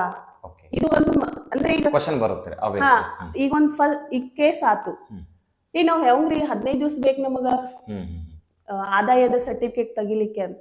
ಇಲ್ಲ, ನೀವು ಒಂದು ಬಾಂಡ್ ತಗೊಂಡು ನಾನು 1 ಲಕ್ಷಕ್ಕಿಂತ ಕಡಿಮೆ ಆದಾಯ ಉಳ್ಳವನು ಇದ್ದೇನೆ ಅಂತ ಹೇಳಿ ಒಂದು ಅಫಿಡವಿಟ್ ಮಾಡುವ ಮೂಲಕ ನೀವು ಅದನ್ನ ನೀವೇನ್ ಮಾಡ್ಬೋದು, ದೃಢೀಕರಣ ಮಾಡಿಕೊಂಡು ನೀವು ಅದನ್ನ ಸೇವೆಯನ್ನ ತಗೋಬಹುದು. ಅದೇ ರೀತಿಯಾಗಿ ಮಹಿಳೆಯರು, ದೌರ್ಜನ್ಯಕ್ಕೊಳಗಾದ ಮಹಿಳೆಯರು, ಆಮೇಲೆ ವೃದ್ಧರು, 60 ವರ್ಷ ಮೇಲ್ಪಟ್ಟವರು, ಆಮೇಲೆ ಮಗು ಹೆಂಗೆ ನಿಮಗೆ ಈ ಸೇವೆಯನ್ನ ತಗೋತ ಅಂತ ಕೇಳ್ಬೋದು. ಈಗೆಲ್ಲ ಒಂದ್ ಮಗುನ್ ಬಿಟ್ಟು ಹೋಗಿರ್ತಾರ, ಅದನ್ನ ಯಾರೋ ಒಬ್ರು ತಗೊಂಡಿರ್ತಾರ, ಆ ಮಗುವಿಗೆ ನ್ಯಾಯವನ್ನ ನಾವು ದೊರಕಿಸ್ಕೊಡ್ಬೇಕು. ಆ ಮಗು ಎಲ್ಲಿ ಬಿಡ್ಬೇಕು ಅನ್ನೋದು ಗೊತ್ತಿರೋದಿಲ್ಲ. ಅದಕ್ಕೂ ಒಂದು ಪ್ರೊಸೀಜರ್ ಅದ ರೀ. ಅನಾಥಾಶ್ರಮ ಬಿಡ್ಬೋದು, ಅಥವಾ ಯಾರಿಗಾದ್ರೂ ನಾವು ದತ್ತಕ ಕೊಡ್ಬೋದು. ಈ ರೀತಿಯಾದಂಥ ಪ್ರೊಸೀಜರ್ ಅವಾಗೂ ನಾವು ಕಾನೂನು ಸೇವಾ ಪ್ರಾಧಿಕಾರದ ಒಂದು ಸೇವೆಯನ್ನ ನಾವು ತೆಗೆದುಕೊಳ್ಳಬಹುದು. ಆಮೇಲೆ ಈಗ ಇನ್ನು ಗುಂಪು ಘರ್ಷಣೆ ಒಳಗಾದವರು, ಆಮೇಲೆ ಭೂಕಂಪಕ್ಕೆ ಒಳಗಾದವರು, ಆಮೇಲೆ ನೆರೆ ಹಾವಳಿಯಿಂದ, ಪ್ರಕೃತಿ ಸಮಸ್ಯೆಯಿಂದ ನಷ್ಟ ಅನುಭವಿಸ್ತಕ್ಕಂಥ ಎಲ್ಲರೂ ಈ ಸೇವೆಯನ್ನ ಪಡೆದುಕೊಳ್ಬಹುದು. ಅದಕ್ಕಿಂತಲೂ ಈಗ ನಿಮಗ್ ಜನರಲ್ ಆಗಿ ಹೇಳ್ಬೇಕಂದ್ರೆ ಕಡು ಬಡವರು, ಬಡತನ ಪರಿಸ್ಥಿತಿ, ಅವ್ರಿಗೆ ನನಗ್ 1 ರೂಪಾಯಿನೂ ನನಗ ವಕೀಲರ ಫೀ ಕೊಡ್ಲಿಕ್ಕೆ ಆಗಂಗಿಲ್ಲ ಅನ್ನುವಂತ ಒಂದು ಜನರು ಸಾಮಾನ್ಯವಾಗಿ ಅಂದ್ರೆ ಆಡು ಭಾಷೆ ಒಳಗೆ ಹೇಳ್ಬೇಕಂದ್ರೆ ಸಾಮಾನ್ಯ ನಂಗೆ ಏನು ₹1 ಕೊಡಕ್ ಆಗಂಗಿಲ್ಪ. ಅಂದ್ರೆ ಬಹಳ ಸರಳ ಹೇಳ್ಬೇಕು ಅಂದ್ರೆ 1,00,000 ಆದಾಯಕ್ಕಿಂತ ಕಡಿಮೆ ಇರಬೇಕು, ಪರಿಶಿಷ್ಟ ಸಮುದಾಯ ಮತ್ತು ಜಾತಿ ಜಾತಿಯವರು, ಜನಾಂಗ, ಮಹಿಳೆಯರು, ವೃದ್ಧರು ಮತ್ತು ಮಕ್ಕಳು. ಇದು ಸಾಮಾನ್ಯವಾಗಿ ನಿಮಗೆ ಹೇಳೋದಾದ್ರೆ ಇಂಥವ್ರು ಏನ್ ಮಾಡ್ಬೇಕು, ನಮ್ಮ ಕಾನೂನಿನಲ್ಲಿ ಇದನ್ನ ಸೇವೆಯನ್ನ ತೆಗೆದುಕೋಬಹುದು. ಸರಿ ಮೇಡಮ್, ಈಗ ಉದಾಹರಣೆ ನಾನೊಬ್ಬ ಸಂತ್ರಸ್ತ ಅಂತ ಅನ್ಕೊಳ್ಳೋಣ ಮೇಡಮ್. ಈಗ ನಾನು ಅತನಿ ಒಳಗಿದ್ದೇನೆ, ನೀವು ಅತನಿ ಒಳಗಡೆ ಅತನಿ ಕೋರ್ಟ್ ಒಳಗಡೆ ಇರ್ತೀರಾ. ನನಗೊಂದು ಸಮಸ್ಯೆ ಆಗಿದೆ, ನಾನು ಈಗ ನಿಮ್ಮ ಪ್ರಾಧಿಕಾರದಿಂದ ಉಚಿತ ಸೇವೆ ಪಡ್ಕೊಳ್ಬೇಕು. ಸೊ ನಾನು ಫಸ್ಟ್ ಕೋರ್ಟಿಗೆ ಬಂದ್ರೆ ನೀವು ಯಾವ ಕಡೆ ಸಿಗ್ತೀರಾ? ಅಂದ್ರೆ ನಿಮ್ಮ ಪ್ರಾಧಿಕಾರ ಎಲ್ಲಿರುತ್ತೆ, ನಾನು ಯಾವ ರೀತಿ ತಮ್ಗೆ ಅಪ್ರೋಚ್ ಮಾಡಬೇಕು? ಸರ್, ನಮ್ಮಲ್ಲಿ ನೀವು ಕೋರ್ಟಿನಲ್ಲಿ ಎಂಟ್ರಿ ಆದ ತಕ್ಷಣ ನಾವು ದೊಡ್ಡ ಬ್ಯಾನರ್ ಹಾಕಿದ್ದೀವಿ. ಸರಿ, ನಮ್ಮಲ್ಲಿ ಉಚಿತ ಕಾನೂನು ಅರಿವು ನೆರವು ಸೌಲಭ್ಯ ಇದೆ. ಅಲ್ಲಿ ನೀವು ಯಾರನ್ನ ಬೇಕಾದವ್ರು ಕೇಳಿದ್ರು ನಮ್ಮಲ್ಲಿ ಅಲ್ಲಿ ಒಂದು ಆಫೀಸೇ ಇದೆ. ಆ ಆಫೀಸಿಗೆ ಕರ್ಕೊಂಡು ಹೋದ್ರೆ ಸಾಕು. ಆ ಆಫೀಸ್ನಲ್ಲಿ ನೀವು ಬರೀ ನಾನು ಹಿಂಗೆ ಬಂದಿದ್ದೇನೆ, ನನಗೆ ಉಚಿತ ಕಾನೂನು ಅರಿವು ಬೇಕು ಅಂತ ಹೇಳಿದ್ರೆ ನೀವು ಅಪ್ಲಿಕೇಶನ್ ಟೈಪ್ ಮಾಡೋದು ಬೇಡ. ಅಲ್ಲಿ ಬರೆಯೋರು ಇದ್ದಾರೆ, ಅದನ್ನ ಯಾವ ರೀತಿ ಪ್ರೊಸೀಜರ್ ಮಾಡೋರು, ಅಂದ್ರೆ ಯಾವ ರೀತಿಯಾಗಿ ಅದನ್ನ ಅಪ್ಲಿಕೇಶನ್ ಅನ್ನ ಸಾಹೇಬ್ರಿಗೆ ಮುಟ್ಟಿಸ್ಬೇಕು, ಆಮೇಲೆ ನೀವು ಯಾವ ಸಮಸ್ಯೆಯಿಂದ ಬಂದಿರ್ತೀರೋ ಆ ಸಮಸ್ಯೆಗೆ ಸಂಬಂಧಪಟ್ಟಂತ ದಾಖಲೆಗಳನ್ನು ಅವರು ತಗೊಂತಾರ. ಅಂದ್ರೆ ದಾಖಲೆಗಳಂತಂದ್ರೆ ನಿಮ್ ಸಮಸ್ಯೆಯನ್ನ ಅಲ್ಲಿ ಹೇಳ್ಕೊಂಡಿರ್ತೀರಿ, ನಿಮ್ಮ ಆಧಾರ್ ಕಾರ್ಡು, ಯಾಕಂದ್ರೆ ನಮ್ಮ ತಾಲೂಕದವರು ನೀವು ಹೌದು ಅಲ್ಲೋ ಆಧಾರ್ ಕಾರ್ಡು, ಆಮೇಲೆ ನೀವು ಆ ಒಂದು ಸೇವೆ ತಗೊಳ್ಳಿಕ್ಕೆ ಯಾರು ಇದಿರೋ ಇಲ್ಲೋ ಅನ್ನೋದಕ್ಕೆ ಒಂದು ಅಫಿಡೇವಿಟ್ ಕೊಟ್ಟಿರ್ತೀರಲ್ಲ, ಅದೊಂದು ಅಫಿಡೇವಿಟ್ ಇಲ್ಲ ನನಗೆ ಆಲ್ರೆಡಿ ನಾನು ಇನ್ಕಮ್ ಸರ್ಟಿಫಿಕೇಟ್ ತಗೊಂಡೇನೆ ಅಂದ್ರೆ ಏನ್ ಪ್ರಶ್ನೆ ಇಲ್ಲ. ಆ ಡಾಕ್ಯುಮೆಂಟ್ಸ್ ಅವ್ರು ಏನ್ ಕೇಳ್ತಾರೋ ಆ ಡಾಕ್ಯುಮೆಂಟ್ಸ್ ಕೊಟ್ರೆ ಆಯ್ತು. ಅವ್ರ ಪ್ರೊಸೀಜರ್ ಪ್ರಕಾರ ಸಾಹೇಬ್ರ ಹತ್ರ ನಿಮ್ಮ ಅರ್ಜಿಯನ್ನ ಅವ್ರು ಏನ್ ಮಾಡ್ತಾರ ಮೂವ್ ಮಾಡ್ತಾರ. ಸರಿ ಮೇಡಮ್, ಈಗ ನೀವು ಹೇಳಿದ ಪ್ರಕಾರ ಬಂದು ನಿಮ್ಮಲ್ಲಿ ಉಚಿತ ಸೇವೆನ ಪಡ್ಕೊಳ್ಳಿಕ್ಕೆ ನಾವು ಸಬಲರಾಗಿದ್ದೀವಿ ಅಂತ ಅನ್ಕೊಳ್ಳೋಣ. ಈಗ ಈ ರೀತಿ ತಾವು ಉಚಿತ ಸೇವೆ ಪ್ರಾಧಿಕಾರದ ವತಿಯಿಂದ ತಮಗೆ ಅಂದ್ರೆ ನಿಮ್ಮ ಮೂಲಕ ಕೊಡಿಸ್ತಾ ಇದೆ, ಇದರಿಂದ ಜನಕ್ಕೆ ಏನು ಪ್ರಯೋಜನ ಅಂತೀರಿ ಮೇಡಮ್? ಇದು ಜನಕ್ಕೆ ಪ್ರಯೋಜನ ಅಂದ್ರೆ ಇಷ್ಟೆಲ್ಲ ಹೇಳಿದ್ಮೇಲೂ ನಿಮ್ಗೆ ಇದ್ರ ಪ್ರಯೋಜನ ಬಗ್ಗೆ ನಾನು ಹೇಳ್ಬೇಕಂತಂದ್ರೆ, ನನ್ನ ಹಕ್ಕನ್ನ ನಾನು ವಂಚಿತನಾಗಿ ಕೂಡುವಂಗಿಲ್ಲ. ಈಗ ನೀನು ಸಾಮಾಜಿಕ ಪ್ರಜೆ ಇದೆಯಪ್ಪ, ನಿನ್ನ ಹಕ್ಕಿನಿಂದ ನಿನ್ನ ಅಣ್ಣ ತಮ್ಮರಿಂದ ನಿನ್ನ ಹಕ್ಕು ಚ್ಯುತಿ ಬರ್ತಾ ಇದೆ. ಆ ಹಕ್ಕನ್ನ ನೀನು ಅಂದ್ರೆ ಮೊಟಕುಗೊಳಿಸ್ಕೊಂಡು ಅಲ್ಲೇ ಕೂಡಬೇಡ. ನಿನ್ನ ಹಕ್ಕನ್ನ ನೀನು ಚಾಲನೆ ಮಾಡು. ನೀನು ಒಬ್ಬ ಸಮಾಜದ ವ್ಯಕ್ತಿಯಾಗಿ ಬದುಕು. ನಿನಗೂ ಇಂತಿಂತ ರೈಟ್ಸ್ ಅದಾವ. ನೀನು ನಮ್ಮಲ್ಲಿ ಎಲ್ಲರಲ್ಲೂ ಒಂದಾಗು. ಅಥವಾ ಒಬ್ಬ ಮಹಿಳೆ ದೌರ್ಜನ್ಯಕ್ಕೊಳಗಾಗಿ ಗಂಡನಿಂದ ಹೊಡಿ ಬಡಿ ಮಾಡ್ಕೊಂಡು ಬಂದು ಕುಂತ್ಲು, ಅವಳು ಮುಂದಿನ ಜೀವನ ಏನು? ಅಲ್ಲೇ ಅಕ್ಕಿಗೆ ನೋಡ್ರಿ, ಅಕ್ಕಿಗೆ ಬಡತನದಿಂದ ಬಂದಿಲ್ಲ ಅಂತಂದ್ರೆ ಅಕ್ಕಿ ಅನ್ಸ್ತಾಳ, ಎಲ್ಲಿ ಕೋರ್ಟಿಗೆ ಹೋಗ್ಬೇಕು, ಯಾವ ವಕೀಲರನ್ನ ಕೊಡಬೇಕು, ಈ ರೀತಿ ಅಂಥವ್ರಿಗೆ ಅರಿವು ಮೂಡಿಸಿ ಅಂಥವ್ರ ನಮ್ಮ ಸಮಾಜಕ್ಕೆ ಕರೆತರೋದು ಇದ್ರದ ಸೇವೆ. ಆಮೇಲೆ ಒಂದೇನೋ ಈಗ ರುದ್ರ ಇರ್ತಾರ, ಮನೆಯಿಂದ ಹೊರಗೆ ಹಾಕಿರ್ತಾರ, ಆಸ್ತಿ ಎಲ್ಲ ಮಕ್ಕಳು ಬರ್ಸ್ಕೊಂಡಿರ್ತಾರ, ಆಲ್ರೆಡಿ ಬರ್ಸ್ಕೊಂಡು ಎಲ್ಲೋ ಫಾರಿನ್ ಅಲ್ಲಿ ಸೆಟ್ಲ್ ಆಗಿರ್ತಾರ, ಅವ್ರ ಗತಿ ಏನು? ಆಮೇಲೆ ನಮ್ಮ ನ್ಯಾಯಾಲಯ ಇದನ್ನೆಲ್ಲ ಗಮನಿಸ್ತದ. ಈಗ ತಿಂಗಳ ಏನ್ ಕಾರ್ಯಕ್ರಮ ಹೋಗ್ತೀವಿ ಎಲ್ಲ ಅಲ್ಲಿ ಗಮನ ಹರಿಸಿ ಅಂತ ಏನೋ ರುದ್ರ ಇದ್ರು, ಮಕ್ಕಳಿದ್ರು, ಮಹಿಳೆಯರಿದ್ರು, ಅಥವಾ ಯಾರೋ ಅಣ್ಣ ತಮ್ಮರಿಂದ ಆಸ್ತಿಗೆ ಒಳಗಾಗಿದ್ರು, ಅವ್ರನ್ನೆಲ್ಲ ಏನ್ ಮಾಡ್ತದ, ನೀವು ನಿಮ್ಮ ಹಕ್ಕನ್ನ ಕಳೆದುಕೊಳ್ಬೇಡ್ರಿ, ಬರ್ರಿ ಉಚಿತ ಕಾನೂನು ಸೇವಾ ಪ್ರಾಧಿಕಾರದ ಅಲ್ಲಿ ಬರ್ರಿ, ನಿಮ್ಮ ಸಮಸ್ಯೆನ ಹೇಳ್ಕೊರಿ, ಅಪ್ಲಿಕೇಶನ್ ಕೊಡ್ರಿ, ನೀವು ನಮ್ಮಂತೆ ಒಂದಾಗಿ ಬದುಕ್ರಿ ಅನ್ನೋದೇ ಇದ್ರದೊಂದು ಉದ್ದೇಶ. ಸರಿ ಮೇಡಮ್, ಈಗ ನೀವು ಹೇಳಿದ್ರಿ ಅಥಣಿ ಒಳಗಡೆ ಈ ಸೇವೆ ಸಿಗ್ತಾ ಇದೆ ಅಂತ. ನನಗೊಂದು ಪ್ರಶ್ನೆ ಬರ್ತಾ ಇದೆ, ಬರೀ ಅಥಣಿ ಒಳಗಡೆ ಮಾತ್ರ ಸಿಗುತ್ತಾ ಅಥವಾ ಎಲ್ಲಾ ತಾಲೂಕಿನಲ್ಲಿ ಎಲ್ಲಾ ಜಿಲ್ಲೆಯಲ್ಲಿ ಸಿಗುತ್ತಾ? ಏನು ಇದು ಯಾವ ರೀತಿ ವ್ಯವಸ್ಥೆ? ನೀವು ಫಸ್ಟಿಗೆ ಹೇಳಿದೆ ನಾನು, ರಾಷ್ಟ್ರ ಮಟ್ಟದ ಹಿಡ್ಕೊಂಡು ನಮ್ಮ ತಾಲೂಕಾ ಲೆವೆಲ್ ವರೆಗೂ ರಾಷ್ಟ್ರೀಯ ಸೇವಾ ಸಮಿತಿ, ಆಮೇಲೆ ರಾಜ್ಯದಲ್ಲಿ ಹೈಕೋರ್ಟ್ ಲೆವೆಲ್ ಅಲ್ಲಿ ರಾಜ್ಯ ಕಾನೂನು ಸೇವಾ ಸಮಿತಿ, ಆಮೇಲೆ ಜಿಲ್ಲಾ ಮಟ್ಟದಲ್ಲಿ ಜಿಲ್ಲಾ ಕಾನೂನು ಸೇವಾ ಸಮಿತಿ, ಆಮೇಲೆ ತಾಲೂಕು ಮಟ್ಟದಲ್ಲಿ ತಾಲೂಕು ಸೇವಾ ಸಮಿತಿ. ಅಂದ್ರೆ ಎಲ್ಲೆಲ್ಲಿ ನ್ಯಾಯಾಲಯದ ಎಲ್ಲೆಲ್ಲಿ ನ್ಯಾಯಾಲಯ. ನೀನು ಈಗ ನೋಡ್ರಿ, ಒಂದ್ ಮರ್ಡರ್ ಮಾಡಿದ, ಅವ್ನ್ ಗೊತ್ತಿದ್ ಮಾಡೇನೋ ಹೆಂಗ್ ಮಾಡೇನೋ ಗೊತ್ತಿಲ್ಲ. ಆಮೇಲೆ ಅವನು ಈಗ ನಾವ್ ಎಲ್ಲಿ ಹೋಗ್ಬೇಕು ಅವ್ನ ಬೇಲೆಗೆ? ಜಿಲ್ಲಾ ನ್ಯಾಯಾಲಯಕ್ಕೆ ಹೋಗ್ಬೇಕು. ಜಿಲ್ಲಾ ನ್ಯಾಯಾಲಯದಲ್ಲಿ ಅವ್ನು ಫೀಸ್ ಕೊಡ್ಲಿಕ್ಕೆ ಆಗಂಗಿಲ್ಲ. ಅವ್ ತಪ್ಪು ಮಾಡೇನೋ ಬಿಟ್ಟಾನೋ ಅದು ಸೆಕೆಂಡರಿ, FIR ಅಂತೂ ಆಯ್ತು. ಆದ್ರೆ ಜಿಲ್ಲಾ ನ್ಯಾಯಾಲಯಕ್ಕೆ ಹೋಗ್ಬೇಕಾದ್ರೆ ನಾವು ಫೀಸ್ ಬೇಕು. ಅಲ್ಲಿ ಅಂತ ಒಂದು ಹಂತದಲ್ಲಿ, ಅಥವಾ ಕೆಳ ನ್ಯಾಯಾಲಯದಲ್ಲಿ ನಿಮ್ಗೆ ಅನ್ಯಾಯ ಆಯ್ತು, ಅಪೀಲ್ ಹೋಗ್ಬೇಕು, ಹೈಕೋರ್ಟ್ಗೆ ಹೋಗ್ಬೇಕಾಗ್ಯದ. ಹೈಕೋರ್ಟ್ ನಲ್ಲಿ ನಿಮ್ಮ ಕೇಸ್ ನಮ್ಗೆ ಇಲ್ಲಿ ಅನ್ಯಾಯ ಆಗ್ಯದ, ನಮ್ಮ ಏನೋ ಯಾರ್ದೋ ವಂಚಿತನಿಂದ ನಮಗೆ ಅನ್ಯಾಯ ಆಗಿದೆ, ನನಗೆ ಜಜ್ಮೆಂಟ್ ಈ ತರ ಬಂದದ, ಇದನ್ನ ನಾನು ಅಪೀಲ್ ಮಾಡ್ಬೇಕು ಅಂದಾಗ ಅವ್ರು ಏನ್ ಮಾಡ್ಬೇಕು, ಅವಾಗ ಹೈಕೋರ್ಟಿಗೆ ಹೋಗ್ಬೇಕು ಅಥವಾ ಡಿಸ್ಟಿಕ್ ಕೋರ್ಟಿಗೆ ಹೋಗ್ಬೇಕು. ಅವಾಗ ಏನ್ ಮಾಡ್ಬೇಕು, ಅಲ್ಲಿ ನಾವು ಡಿಸ್ಟಿಕ್ ಕೋರ್ಟ್ನಾಗ ಫೀ ಇಲ್ಲೇ ತಾಲೂಕಾ ಮಟ್ಟದಾಗ ಕೊಡಕ್ ಆಗ್ಲಿಲ್ಲ, ಡಿಸ್ಟಿಕ್ ಮಟ್ಟದಲ್ಲಿ ಯಾವ ತರ ಫೀ ಕೊಡ, ಅಲ್ಲಿನೂ ಇಂತ ಒಂದು ಪ್ರಾಧಿಕಾರಗಳದ. ಎಲ್ಲಿ ತಾಲೂಕಾ ಮಟ್ಟದಲ್ಲಿ ನೋಂದಣಿ ಆದ್ರೂ ಕೂಡ ಆ ಕೇಸು ಡಿಸ್ಟಿಕ್ ಮಟ್ಟಕ್ಕೆ ಹೋಗ್ಲಿ ಮೇಲ್ಮಟ್ಟಕ್ಕೆ ಹೋದ್ರೂ ಕೂಡ ಎಲ್ಲಾ ಕಡೆನೂ ಪ್ರಾಧಿಕಾರದಿಂದ ಉಚಿತ ಸೇವೆ ಸಿಗುತ್ತೆ. ಅದೇ ಜಿಲ್ಲಾ ನ್ಯಾಯಾಲಯದಲ್ಲಿ ಏನಾದ್ರೂ ವಂಚಿತವಾಗಿದ್ರೆ ಅಥವಾ ಹೈಕೋರ್ಟ್ ನಲ್ಲಿ ವಂಚಿತರಾಗಿದ್ರೆ ತಾಲೂಕಾ ಮಟ್ಟದಲ್ಲಿ ಅಪ್ಲಿಕೇಶನ್ ಕೊಡ್ಲಿಕ್ಕೆ ಬರೋದಿಲ್ಲ. ಯಾಕಂದ್ರೆ ಕೆಳಮಟ್ಟದಿಂದ ಮೇಲ್ಮಟ್ಟಕ್ಕೆ ಹೋಗ್ಬೋದು, ಆದ್ರೆ ಮೇಲ್ಮಟ್ಟದಲ್ಲಿ ಕೆಳಮಟ್ಟಕ್ಕೆ ಬರ್ಲಿಕ್ಕೆ ಸಾಧ್ಯ. ಈಗ ಮೊನ್ನೆ ನಮ್ಗೆ ಆತರ ಒಂದು ಪ್ರಕರಣ ಬಂದಿತ್ತು, ಹೈಕೋರ್ಟ್ನವ್ರದ್ದು ಒಂದು ಡಿಸಿಷನ್ ಬಂದದ, ಅದನ್ನ ನಾವು ಕಾನೂನು ಸೇವಾ ಪ್ರಾಧಿಕಾರದಲ್ಲಿ ನಿಮ್ಗೆ ವಕೀಲರನ್ನ ಅದು ನಮಗ್ ಬರೋದಿಲ್ಲ. ಯಾಕಂದ್ರೆ ನಮ್ಗೆ ಹೈಕೋರ್ಟ್ ನಮ್ಮ ಮೇಲಿನ ಹೈಕೋರ್ಟ್, ಅಲ್ಲಿ ನಾವು ಆ ತರ ಕೇಸುಗಳನ್ನ ನಾವು ತಗೊಳ್ಳಿಕ್ಕೆ ಬರೋದಿಲ್ಲ. ಅಂದ್ರೆ ಇವತ್ತಿನ ಒಂದು ವಿಡಿಯೋ ಮೂಲಕ ನಾನು ಸಾಮಾನ್ಯ ಜನರಿಗೆ ಒಂದು ಮಾಹಿತಿಯನ್ನು ಕೂಡ ತಮ್ಮ ಮೂಲಕ ಹೇಳಬಹುದು ಮೇಡಮ್. ಅತನಿ ಅಷ್ಟೇ ಅಲ್ಲ, ಯಾವ್ಯಾವ ತಾಲೂಕು ಜಿಲ್ಲೆ ಅಥವಾ ಎಲ್ಲಿ ಹೋಗಿ ಎಲ್ಲೆಲ್ಲಿ ನ್ಯಾಯಾಲಯಗಳು ಇದಾವೋ ಅಲ್ಲಿ ಉಚಿತವಾಗಿ ಸೇವೆ ನೀಡ್ತಕ್ಕಂಥ ಪ್ರಾಧಿಕಾರ ಇದ್ದೇ ಇರುತ್ತೆ. ತಮಗೇನಾದ್ರೂ ಸಮಸ್ಯೆ ಇದ್ದಂದ್ರೆ ವಕೀಲರಿಗೆ ನನ್ನ ಕಡೆಯಿಂದ ಫೀ ಕೊಡ್ಲಿಕ್ಕೆ ಆಗುದಿಲ್ಲ ಅಂತ ಏನಾದ್ರೂ ತಮ್ಮಲ್ಲಿ ಅಂತ ಮನೋಭಾವನೆ ಇದ್ರೆ, ಅಂತ ವ್ಯಕ್ತಿಗಳಿದ್ರೆ, ಅಂತ ಸಮುದಾಯ ಇದ್ರೆ, ಸೊ ಅವರು ಉಚಿತ ಸೇವೆಯನ್ನ ಯಾರು ಬೇಕಾದ್ರೂ ಪಡ್ಕೊಳ್ಬಹುದು. ಆದ್ರೆ ಆ ನಿಯಮಗಳನ್ನ ಅನುಸರಿಸಿ ಸೇವೆಗಳನ್ನ ಪಡ್ಕೊಳ್ಬಹುದು ಅಂತ ಹೇಳ್ಬೋದು. ಸರಿ ಮೇಡಮ್, ಇದು ಬಹಳ ಸುಪ್ರೀಂ ಕೋರ್ಟ್ ವರೆಗೆ ಇದೆ. ಮಟ್ಟದಲ್ಲಿ ಸುಪ್ರೀಂ ಕೋರ್ಟ್ ಕಾನೂನು ಸೇವಾ ಪ್ರಾಧಿಕಾರ ಅಂತಿದೆ. ಸುಪ್ರೀಂ ಕೋರ್ಟ್ ಕಾನೂನು ಸೇವಾ ಪ್ರಾಧಿಕಾರ ಅಲ್ಲಿವರೆಗೂ ನಾವು ತಾಲೂಕಾ ಮಟ್ಟದ ಹಿಡ್ಕೊಂಡು ಸುಪ್ರೀಂ ಕೋರ್ಟ್ ವರೆಗೂ ಯಾವುದೇ ವ್ಯಕ್ತಿ ತನ್ನ ನಿಯಮಾವಳಿಗಳನ್ನ ಆ ಸೇವೆಗಳಿಗೆ ತಾನು ಬದ್ಧನಾಗಿದ್ದೇನೆ, ನಾನು ಎಲ್ಲಾ ಸರ್ಟಿಫಿಕೇಟ್ ಅನ್ನು ಹೊಂದಿದ್ದೇನೆ ಅನ್ನೋದಾದ್ರೆ ಅವನು ಸುಪ್ರೀಂ ಕೋರ್ಟ್ ಅವರಿಗೆ ಹೋಗಿ ಈ ಉಚಿತ ಕಾನೂನು ಸೇವೆಯನ್ನ ಅವನು ಪಡೆದುಕೊಳ್ಬಹುದು. ಯಾವುದೇ ಸಂಕೋಚ ಭಾವನೆ ಇರುವುದಿಲ್ಲ ಇಲ್ಲಿ. ಆಮೇಲೆ ನಾವು ಉಚಿತವಾಗಿ ವಕೀಲನ್ ಕೊಟ್ಟೇವಿ, ನಮ್ಮ ಬಗ್ಗೆ ಅವ್ರು ಯಾವ ತರ ಕೇಸ್ ನಡೆಸ್ತಾರೋ, ರೊಕ್ಕ ಕೊಟ್ರೆ ನಡೆಸಂಗಿಲ್ಲ, ಇಂಥ ಮನೋಭಾವನ ತಲೆನ್ ತೆಗೆದು ಹಾಕ್ಬೇಕು. ಇದು ಬಹಳ ಏನಪ್ಪಾ ಅಂತಂದ್ರೆ, ನಮ್ಗೆ ಈಗ ನಾವು ಪೆನಲ್ ಅಡ್ವೊಕೇಟ್ಸ್ ಇರ್ತೀವಿ, ಈಗ ನಿಮ್ದೇನೋ ಒಂದು ಉಚಿತ ನಾವು ಒಬ್ರು ವಕೀಲರಂತ ಅಪಾಯಿಂಟ್ಮೆಂಟ್ ಆದಾಗ ಇವ್ರು ರೊಕ್ಕ ಕೊಟ್ರೆ ನಡ್ಸಂಗಿಲ್ಲ, ಇನ್ನು ಉಚಿತವಾಗಿ ಏನು ನಡೆಸ್ತಾರೆ, ಇದು ಒಂದು ಜನರಲ್ಲಿ ಬಹಳ ಕಾಮನ್ ಥಿಂಗ್ ಆಯ್ತು. ಆಮೇಲೆ ಇದು ಗಂಭೀರವಾಗಿ ಬೇರ್ ಬಿಟ್ಟಿದೆ. ಲಕ್ಷ ಗಂಟ್ಲೆ ಫೀ ಕೊಟ್ರೆ ನಮ್ ಕೇಸ್ ವಿನ್ ಆಗಂಗಿಲ್ಲ, ಇನ್ನು ಅದ್ ಹಂಗಿರಂಗಿಲ್ಲ. ನಾವು ಈಗ ಪೆನಲ್ ಇಂದ ಅಡ್ವೊಕೇಟ್ ನೇಮಕ ಆಗಿದೆ, ನಮ್ಮ ಮೇಲೆ ಸಾಹೇಬ್ರೆ ಇರ್ತಾರ, ಆ ಕೇಸ್ ತಾರೀಕಿಗೆ ಇವ್ರು ಅಟೆಂಡ್ ಆಗ್ಯಾರ ಇಲ್ಲೋ, ಏನ್ ಕೆಲಸ ಮಾಡ್ಯಾರ, ಅದು ನಮ್ಗೆ ಇನ್ನೂ ರಿಸ್ಕ್. ವೈಯಕ್ತಿಕವಾದ ಕೇಸ್ ಆದ್ರೆ ನಾವು ಪಕ್ಷಗಾರಿಗೆ ಏನೋ ಹೇಳಿ ಮ್ಯಾನೇಜ್ ಮಾಡ್ಬೋದು, ಇಲ್ಲಿ ಏನು ಮಾಡ್ಲಿಕ್ಕೆ ಬರುದಿಲ್ಲ, ನ್ಯಾಯ ಅಂತ ದೊರಕುತ್ತೆ. ಆಮೇಲೆ ಇಲ್ಲಿ ಇನ್ನೊಂದು ನಾನು ಮುಖ್ಯವಾದ ವಿಷಯನ ನಿಮಗೆ ಹೇಳಿಕೆ ಮರ್ತೆ, ನಾವು ಇದು ಕಾನೂನು ಸೇವಾ ಪ್ರಾಧಿಕಾರದಿಂದ ಪ್ರತಿಯೊಂದು ಕೋರ್ಟದಲ್ಲಿ ಲೋಕ್ ಅದಾಲತ್ ಅಂತ ಮಾಡ್ತೀವಿ. ಲೋಕ್ ಅದಾಲತ್ ಅಂದ್ರೆ ಏನು, ರಾಜಿ ಸಂಧಾನದ ಮೂಲಕ ಕೇಸುಗಳನ್ನ ಬಗೆಹರಿಸುದು. ಬಾಕಿ ಇರುವ ಕೇಸ್ ಇರ್ಬೋದು ಅಥವಾ ಚಾಲ್ತಿಯಲ್ಲಿ ಇರ್ತಕ್ಕಂಥ ಹೊಸ ಕೇಸ್, ಯಾವುದೇ ಕೇಸ್ ಇರ್ಬೋದು, ಇದನ್ನ ನಾವು ಲೋಕ್ ಅದಾಲತ್ ಮೂಲಕ ಬಗೆಹರಿಸ್ತೀವಿ. ಲೋಕ್ ಅದಾಲತ್ ಅಂದ್ರೆ ಏನು ಅಂತ ನಿಮಗೊಂದು ಪ್ರಶ್ನೆ ಬರ್ಬೋದು. ರಾಜಿ ಸಂಧಾನ, ಅಣ್ಣ ತಮ್ಮ ಇಬ್ರು ಜಗಳ ಮಾಡಿರಿ, ಒಂದ್ ಕೇಸ್ ಫೈಲ್ ಮಾಡಿರಿ, ನಿಮ್ಗೆ ಆಸ್ತಿ ವಿಷಯವಾಗಿ ಬಂದದ, ಅದೇನು ನಿಮ್ ತಂದೆಯಿಂದ ಬಂದಿರ್ಬೋದು, ಅಜ್ಜನಿಂದ ಬಂದಿರ್ಬೋದು, ಯಾವುದೇ ಒಂದು ಆಸ್ತಿ ಇರ್ಬೋದು.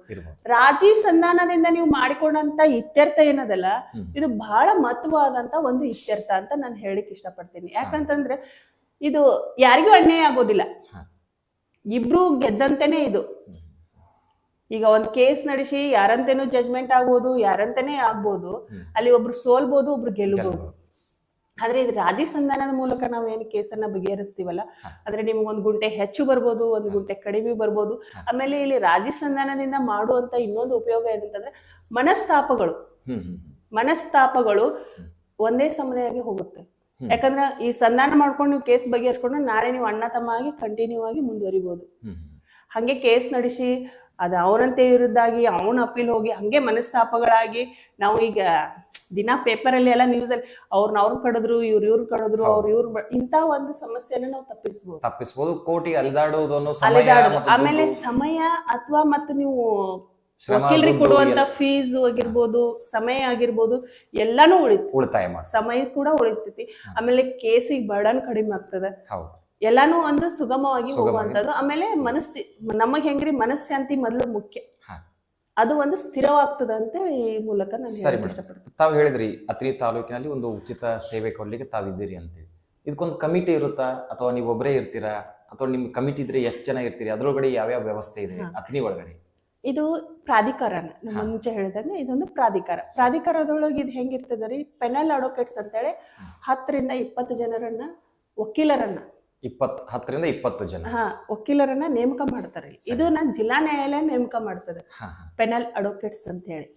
ಆಮೇಲೆ ಇದರ ಅಧ್ಯಕ್ಷರು ನ್ಯಾಯಾಧೀಶರೇ ಆಗಿರ್ತಾರ, ಕಾರ್ಯದರ್ಶಿಗಳು ಒಬ್ಬರು ನ್ಯಾಯಾಧೀಶರೇ ಆಗಿರ್ತಾರ. ಅವರ ಒಂದು ನೇತೃತ್ವದಲ್ಲಿ ಈ ಪ್ರಾಧಿಕಾರ ಸಾಕ್ತಾ ಇರ್ತದೆ. ಅವ್ರೇನ್ ಡೈರೆಕ್ಷನ್ ಕೊಡ್ತಾರ. ಆಮೇಲೆ ಇದಕ್ಕೆ ಒಂದಿಬ್ರು ವರ್ಕರು ಇರ್ತಾರೆ. ಅಂದ್ರೆ ಅಪ್ಲಿಕೇಶನ್ ಬಂದ್ರೆ ಯಾವ ರೀತಿ ತಗೋಬೇಕು, ಟೈಪ್ ಯಾವ ರೀತಿ ಮಾಡ್ಬೇಕು, ಸರ್ಕಾರದಿಂದ ನೇಮಕ ಎಲ್ಲರೂ ಇವರೆಲ್ಲ ನಾವು ಏನಿರ್ತೇವೆ ಸರ್ಕಾರದಿಂದ ನೇಮಕವಾದಂತವ್ರೆ ಇರ್ತೀವಿ. ಅದನ್ನ ಏನ್ ಮಾಡ್ತಾರ, ಯಾವ ರೀತಿ ಕೇಸ್ ಬರ್ತಾವ, ಯಾವ ರೀತಿ ಇಲ್ಲ, ಅದಕ್ಕೊಂದಿಬ್ರು ಕೆಲ್ಸಗಾರ ಇರ್ತಾರ. ಆಮೇಲೆ ನ್ಯಾಯಾಧೀಶರಿಗೆ ನಾವು ಮುಖಾಮುಖಿ ಸರಳವಾಗಿ ಭೇಟಿ ಆಗಕ್ ಆಗಂಗಿಲ್ಲ. ಅಂತ ಸಂದರ್ಭದಲ್ಲಿ ಅಪ್ಲಿಕೇಶನ್ ಎಲ್ಲಿ ಕೊಡ್ಬೇಕು, ಏನ್ ಮಾಡ್ಬೇಕು, ಅದಕ್ಕೂ ಎಲ್ಲ ಮಾಹಿತಿ ಹೇಳೋರು ಇರ್ತಾರ. ಆಮೇಲೆ ಇದರಿಂದ ಏನಾಗ್ತದ ಅಂತಂದ್ರ ಜನಸಾಮಾನ್ಯರಲ್ಲಿ ಈ ಒಂದು ತಮ್ಮ ಕಾರ್ಯಕ್ರಮದ ಮೂಲಕ ನಾನು ಹೇಳಕ್ ಇಷ್ಟಪಡ್ತೀನಿ, ಜನಸಾಮಾನ್ಯರಿಗೆ ಇದು ಗಂಭೀರವಾಗಿ ಗೊತ್ತಿಲ್ಲ. ಈ ಒಂದು ಸೇವೆ ಬಗ್ಗೆ ಉಚಿತ ಸೇವೆ ಐತೆ ಅಂತ ಗೊತ್ತೇ ಇಲ್ಲ. ನಿಮಗೆ ಅದೇ ಆಗಲೇ ಹೇಳ್ದಂಗೆ ಲಕ್ಷ ಫೀ ಕೊಟ್ರು ನಮ್ದು ಇದು ಆಗಂಗಿಲ್ಲ. ಉಚಿತವಾಗಿ ಕೊಡಕತ್ತಾರಂತ ಇವ್ರೇನ್ ಮಾಡ್ತಾರ, ಇದೇ ನಮ್ಮ ಮೊದಲು ಜನಸಾಮಾನ್ಯರು ಒಂದ್ಸಲ ಬಂದ್ ನೋಡ್ರಲ್ಲ ನೋಡ್ಬೇಕು ಅಷ್ಟೇ.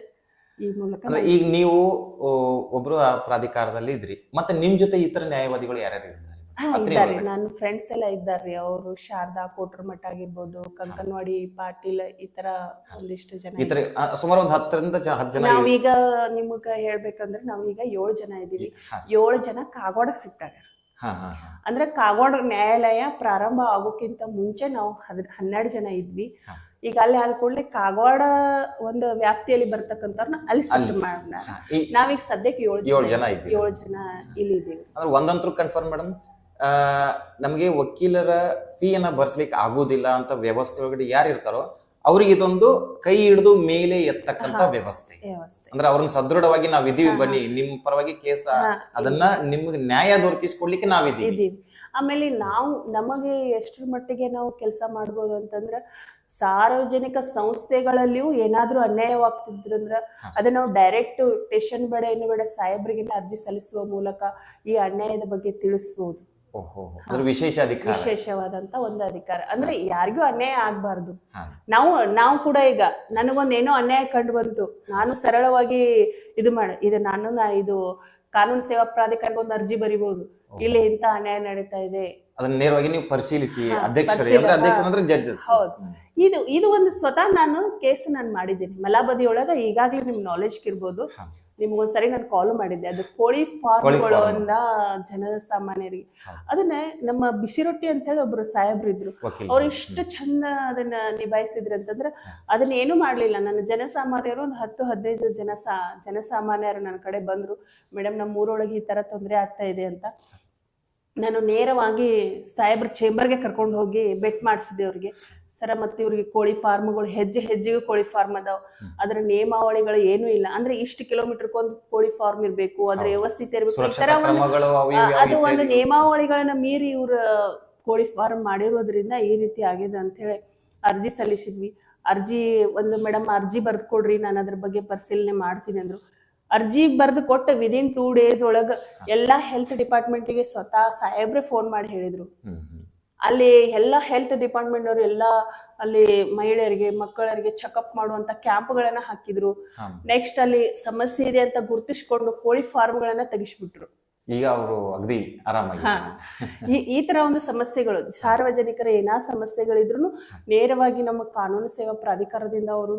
ಅಂದ್ರೆ ಇದೊಂದು ವಿಶೇಷ ಅನಿಸ್ತು ಮೇಡಮ್. ಈಗ ನನಗೊಂದು ಸಂತ್ರಸ್ತನಾಗಿ ಬರ್ತೀವಿ, ಸೇವೆ ಕೊಡ್ತೀರಿ, ಅದ್ರ ಜೊತೆಗೆ ತಮ್ಮ ಗಮನಕ್ಕೆ ಅಂದ್ರೆ ಈಗ ಕೆಲವೊಂದು ಫಾರ್ ಎಕ್ಸಾಂಪಲ್ ನನಗೊಂದು ಸಮಸ್ಯೆ ಕಂಡು ಬರ್ತಾ ಇದೆ, ಬಟ್ ನನಗೆ ಆ ಕೇಸ್ ದಾಖಲಿಸ್ಲಿಕ್ಕೆ ಆಗುದಿಲ್ಲ, ಏನೋ ಅನ್ಕೋತಾರೇನೋ, ಏನೋ ಆಗುತ್ತೇನೋ, ಅಥವಾ ನನಗೊಂದ್ಸಲ ಸಾಮಾಜಿಕ ವ್ಯವಸ್ಥೆಯಲ್ಲಿ ಇರ್ಬೇಕಾಗುತ್ತೆ. ಅಂತ ಕೆಲವೊಂದು ಸಮಸ್ಯೆಗಳಿದ್ರೆ ತಮ್ಮ ಪ್ರಾಧಿಕಾರದ ತಮ್ಮ ಮೂಲಕ ಗಮನಕ್ಕೆ ತಂದ್ರೆ ಅದನ್ನ ನೀವಾಗಿಯೂ ಕೂಡ ಒಂದು ವಿಶೇಷ ಅಧಿಕಾರದ ಮೂಲಕ ಅದನ್ನ ಇದು ಮಾಡಬಹುದು. ಆಮೇಲೆ ಈಗ ನಂದು ಏನ್ ಮಾಡ್ಯಾರ, ಕೋರ್ಟ್ ಫ್ರಂಟ್ ಅಪಾಯಿಂಟ್ಮೆಂಟ್ ಮಾಡಿದ್ದಾರೆ. ಅಂದ್ರೆ ಕೋರ್ಟ್ ಫ್ರಂಟ್ ಅಂದ್ರೆ 2 ಸ್ಟೇಷನ್, ಆಮೇಲೆ ಕೋರ್ಟಿನಲ್ಲಿ ಬರ್ತಕ್ಕಂಥ ನ್ಯಾಯಾಲಯ. ಅಂದ್ರೆ ನಾವ್ ಈಗ 7 ಜನನು ಒಂದೊಂದು ಡಿಪಾರ್ಟ್ಮೆಂಟ್ ನಲ್ಲಿ ಕೆಲಸ ಮಾಡ್ತೀವಿ. ಈಗ ಇನ್ನೊಬ್ರು ನನ್ನ ಫ್ರೆಂಡ್ ಶಾರದಾ ಕೋಟ್ರಮಠ ಇದ್ದಾರೆ, ಅವರು CDP ಆಫೀಸಿಗೆ ಅಪಾಯಿಂಟ್ಮೆಂಟ್ ಹಾಕ್ಯಾರ. ಈಗ ನಂದು ಫ್ರಂಟ್ ಆಫ್ ಕೋರ್ಟ್ ಅಂತಂದ್ರೆ ಕೋರ್ಟ್ ಅಲ್ಲಿ ಇರ್ತೇನೆ ನಾನು. ಆಮೇಲೆ 2 ಸ್ಟೇಷನ್ ಬರ್ತಾವ, ಐಗಿ ಸ್ಟೇಷನ್ ಮತ್ತೆ ಪೊಲೀಸ್ ಸ್ಟೇಷನ್, ನಮ್ದು ಅತನಿ ಪೊಲೀಸ್ ಸ್ಟೇಷನ್. ಅಲ್ಲಿ ಬರ್ತಕ್ಕಂಥ ಮಕ್ಕಳದ ಈಗ ನೋಡ್ರಿ ಕೇಸ್ ಬರ್ತಿರ್ತಾವ, ಹೆಣ್ಮಕ್ಳ ಕೇಸ್ ಬರ್ತಿರ್ತಾವ. ಈಗ ಮೊನ್ನೆ ನನಗೊಂದು ಫೋನ್ ಮಾಡಿದ್ರು, ಇಬ್ರು ಹುಲಿಗ್ ಬಾಳಿಯವರು ಒಂದು ಹೆಸರು ಹೇಳಿಕ್ ಇಷ್ಟಪಡೋದಿಲ್ಲ, ಒಂದಿಬ್ರು ಹುಲಿಗ್ ಬಾಳಿ ಗ್ರಾಮದವರು, ಅವರು ಒಂದೆರಡು ಹುಡುಗಿಯರು, ಅವ್ರದ್ದು ಒಂದು ವೈಯಕ್ತಿಕವಾದ ಕಾರಣ ಅವ್ರು ಒಮ್ಮೆ ನೈಟ್ ಬರ್ತಾರ. ನೈಟ್ ಬಂದಾಗ ಪೊಲೀಸರ ಜೋಡಿನ ನೇರವಾಗಿ ಮಾತಾಡಕ್ ಆಗಂಗಿಲ್ಲ. ಅಂತ ಸಮಯದಲ್ಲಿ ನಮ್ದ ಒಂದು ನೆರವನ್ನ ತಗೋತಾರ. ಮೇಡಮ್ ಇಂಥ ಕೇಸ್ ಬಂದದ, ಸ್ವಲ್ಪ ಏನ್ ಮಾಡೋದು ಏನ, ಅಥವಾ ನೀವು ಬಂದು ಇದನ್ ಮಾಡ್ರಿ. ಅಲ್ಲಿ ನಾವು ಫೋನ್ ಮುಖಾಂತರನು ಹೇಳ್ಬೋದು, ಅಥವಾ ನಮಗ್ ಸಾಧ್ಯ ಇದ್ರೆ ಹೋಗಿನೂ ಬಗೆಹರಿಸ್ಬೋದು. ಆಮೇಲೆ ಇಲ್ಲಿ ನಾನು ಹೆಚ್ಚಾಗಿ ಕೆಲಸ ಮಾಡಿರೋದು ಈ ಪ್ರಾಧಿಕಾರನ ಜೊತೆಗೆ ಮತ್ತು ನನ್ನ ಸಾಮಾಜಿಕದ ಕೆಲಸದ ಜೊತೆಗೆ ನಮ್ಮ ಮಹಿಳಾ ಸಾಂತ್ವನ ಅಂತಿದೆ, ಮಹಿಳಾ ಸಾಂತ್ವನ ಕೇಂದ್ರ ಇದೆ. ಅಲ್ಲಿನೂ ಇಂಥ ಪ್ರಕರಣಗಳು ಬಹಳ ಬರ್ತಾವ್ರಿ. ಮಹಿಳೆಯರು ಮಕ್ಕಳು ಬಹಳ ಪ್ರಕರಣಗಳು ಬರ್ತಾವ. ಮತ್ತೆ ಇನ್ನೊಂದು ನಿಮ್ಮ ಮುಂದೆ ನಾನು ಇಲ್ಲಿ ಪ್ರಸ್ತಾಪ ಮಾಡ್ಬೋದು ಅಂತಂದ್ರೆ, ನಮ್ಮ ಅಥಣಿ ತಾಲೂಕದಲ್ಲಿ ಜಾಸ್ತಿ ಬಾಲ್ಯ ವಿವಾಹಗಳು ಆಗ್ತಾ ಇದಾವ. ಆಗ್ತಾ ಇದೆಲ್ಲ, ಕಡಿಮೆ ಅಂತ ಯಾವಾಗೂ ಇಲ್ಲೇ ಇಲ್ಲ. ನಾನು ಇಲ್ಲಿ 5-6 ವರ್ಷದಿಂದ ನೋಡ್ತಾ ಇರೋದು, ವರ್ಷ ಏನಾದ್ರು ಮದ್ವಿ ಸೀಸನ್ ಬಂದಾಗ ಒಂದ್ 5-6 ಮದ್ವೆಯರೇ ನಾವು ತಪ್ಪಿಸ್ತೇವ್ರಿ. ಹೌದು, ಪ್ರತಿ ವರ್ಷ ಒಂದ್ 2 ಸೀಸನ್ ಬರ್ತಾವ್ರಿ ಮದ್ವಿವು. 2 ಸೀಸನ್ ಒಳಗೂ ಒಂದ್ 5-6 ಮದ್ವಿ ನಮ್ಮ ಗಮನಕ್ಕೆ ಬಂದಿರ್ತಾವ. ಗಮನಕ್ಕೆ ಬರ್ಲಾರ್ದು ಎಷ್ಟೋ ಆಗಿರ್ತಾವ. ಅದಕ್ಕೆ ಜನಸಾಮಾನ್ಯರು ಅದನ್ನ ಮಾಡಬಾರ್ದು. ಅದರಿಂದ ಏನಾಗ್ತದ, ಬಾಲ್ಯವಾದಿಂದ ಅದು ಆಲ್ರೆಡಿ ಎಲ್ಲರಿಗೂ ಗೊತ್ತಾಗ. ಆಮೇಲೆ ಈಗ ನಾವು ನೋಡ್ರಿ, ಮದ್ವಿ ಇನ್ನೇನ್ ತಾಳಿ ಕಟ್ಬೇಕು ಅನ್ನೋದ್ರಾಗ ಹೋಗಿ ತಡೆದಿರ್ತೇವಿ. ಅಲ್ಲಿಂದ ಎಷ್ಟು ಲಾಸ್ ರೀ ಅವ್ರಿಗೆ. ಆಮೇಲೆ ಅವ್ರ ಮನೆತನದ ಮರ್ಯಾದೆ ನಮಗ್ ತಡಿಬೇಕಂತ ಉದ್ದೇಶ ಇಲ್ಲ, ಬಟ್ ಫೋನ್ ಬಂದಾಗ ನಾವು ಏನು ಮಾಡ್ಲಿಕ್ಕೆ.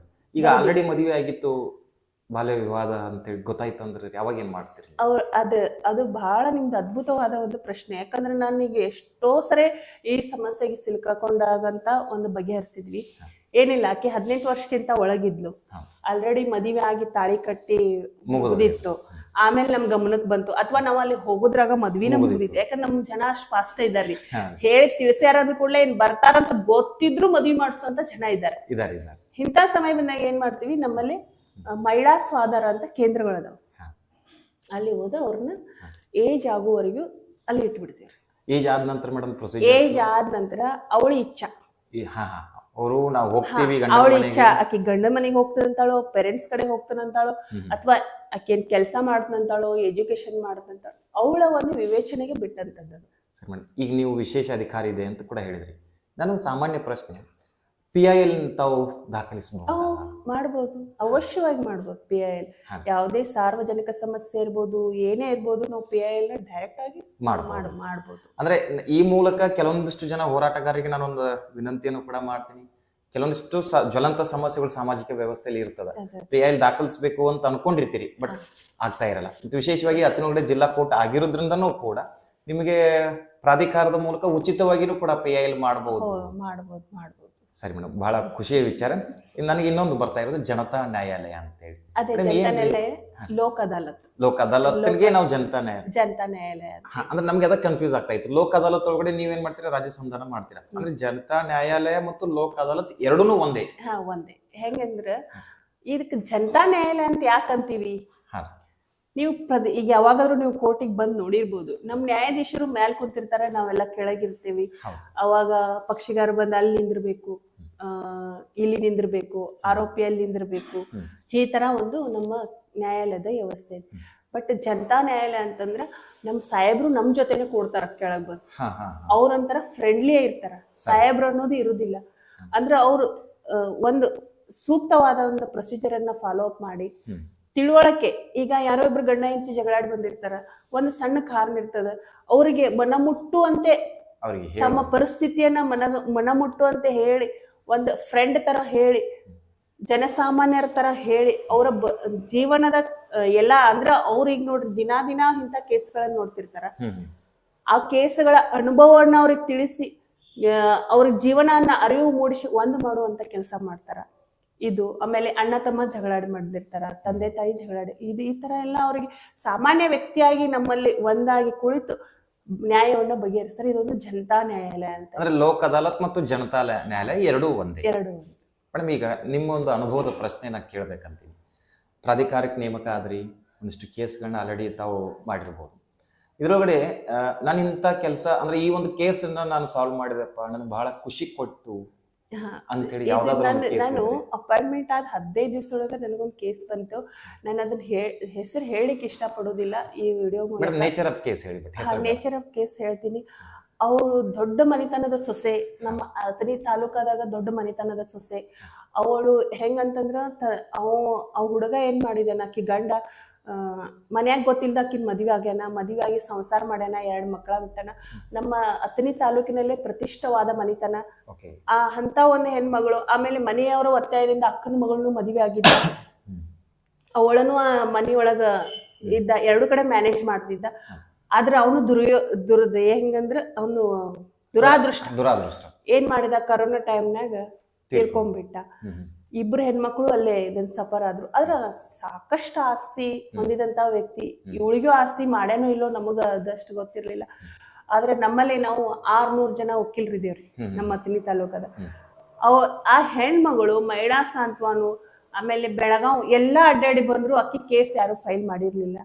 ಯಾಕೆ ಮಾಡಿರ್ಲಿಲ್ಲ ಅಂತಂದ್ರ ಅವ್ರ ಮನೆತನಕ ಅಂಜಿದ್ರು. ನಾನು ಕೇಸ್ ಫೈಲ್ ಮಾಡಿದ್ರ ನನ್ ಮೇಲೆ ಅವ್ರ ಏನ್ ಮಾದ್ರು ಮಾಡ್ತಾರ ಅಂತ ನಮ್ಮ ಅಕ್ಕಿ ಇರ್ಬೋದು ಅಂತ ನನ್ನ ಅನಿಸಿಕೆ. ಆದ್ರೆ ಅವ್ರು ಯಾವ ಕಾರಣದಿಂದ ಪಾಪಕ್ಕೆ ಕೇಸ್ ತಗೊಂಡಿದ್ದಿಲ್ಲೋ ಗೊತ್ತಿಲ್ಲ, ಬಿಟ್ರು. ಆಮೇಲೆ ಮಹಿಳಾ ಸಾಂತ್ವನದಲ್ಲಿ ನನ್ನ ಫ್ರೆಂಡ್ ವಾಸಂತಿ ಅಂತಿದ್ಲು. ಅವಳು ಒಂದ್ಸರಿ ಫೋನ್ ಮಾಡಿದ್ಲು, ಈ ತರ ಆಗ್ಯದ ಮೇಡಮ್, ಹೆಂಗ್ ಮಾಡೋದು ಅಂತ. ಇಮಿಡಿಯೇಟ್ ಕಳಿಸ್ಕೊಡತ್ತಂದೆ. ಇಮಿಡಿಯೇಟ್ ಅವ್ರು ಬಂದ್ಲು. ಅವಳಿಗೆ ಅವಾಗ 2 ತಿಂಗಳು ಕೂಸ್ನ ತಗೊಂಡ್ ಬಂದ್ಲು ನನ್ನ ಕಡೆ. ಇಲ್ರಿ ಮೇಡಮ್, ನನ್ ಹಿಂಗಾಗ್ಯದ, ಎಲ್ಲಾ ವಕೀಲರ ಕಡೆ ಅಡ್ಡಾಡ್ ಬಂದೀನಿ, ನಮಗ ಆಗುದಿಲ್ಲ ಅಂತಾರ, ಹೆಂಗ್ ಮಾಡೋದ್ರಿ ಅಂತ. ಏನಾಗ್ತದ ಆಗ್ಲಿ, ನಾ ಮಾಡ್ತೀನಿ ಅಂತೇಳಿ ಕೇಸ್ ಮಾಡಿದ್ರೆ ಇಡೀ ಅಥಣಿ ಎಲ್ಲಾ ವಕೀಲರೆಲ್ಲ ಅದೇ ಚರ್ಚೆ ಅನ್ನೋದಕ್ಕಿಂತಲೂ ಯಾಕೆ ಇದನ್ ಮಾಡಿರಿ, ಯಾಕ್ರಿ ನಿಮ್ಗ ಹಿಂಗ ಹಂಗ ಏನೋ ನೀವು ಆಲ್ರೆಡಿ ಸೋಷಿಯಲ್ ಇರ್ತೀರಿ, ಗೊತ್ತಿರ್ತದ.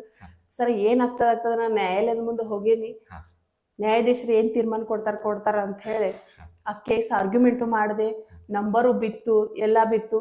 ಆಮೇಲೆ ಅವ್ರಿಗೆ ನೋಟಿಸ್ ಇಶ್ಯೂ ಆದ ನ್ಯಾಯಾಲಯದ ಮೂಲಕ.